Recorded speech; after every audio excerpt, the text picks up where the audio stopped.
Alright, good morning sa inyong lahat at welcome back sa channel ko. At for today's video, ako po ay magpapalit ng upuan ng Honda TMX 155. So nakabili ako sa online ng plastic na seat frame at saka itong seat cover nya. So yan, nakahina yan at saka meron siyang ito para hilahin mo na lang ito para hihigpit siya. Gumamit kayo ng gun tacker, itak nyo dito sa gilid nya. Ayan guys, so ito yung aking upuan. Yan, punit-punit na. Ayan, pati dito. So tatanggalin ko muna ito. So ito guys, at natanggal na natin. Ito yung kanyang seat frame na steel ng Honda TMX 155. Papalitan natin ng ito, plastic. Tsaka ito ibabalik itong kanyang pum. Nagpalit ako ng cover, ako na lang gagawa at setup na lang dito.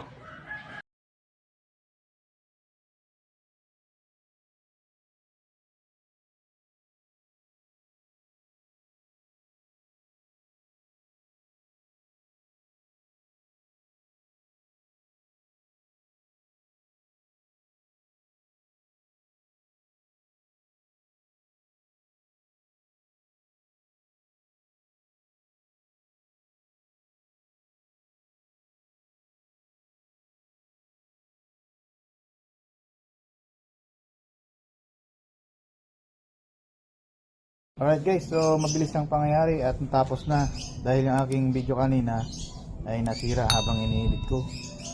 So anyway, dito na lang tayo. Unahin nyo muna dito sa paglagay ng staple wire. Tapos dito na kaagad. Siguro mga hanggang dito muna.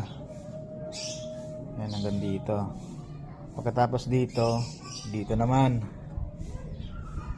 Siyempre hihilahin nyo yung seat cover na to kasi medyo parang maiksi siya, pero okay lang naman, sakto lang siya.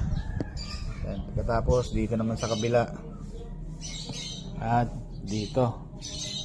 Yan. Paunti-unti lang hanggang sa may tacking nyo hanggang dito. Yan. So hindi na yan matatanggal guys.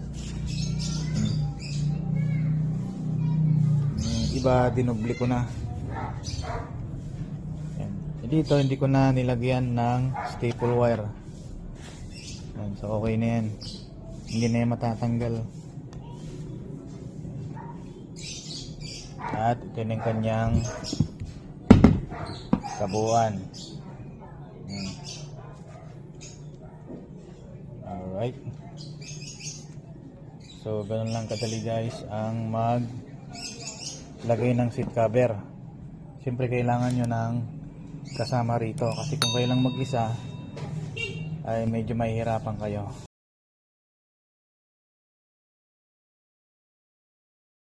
So ayos na yan at meron na tayong bagong seat cover.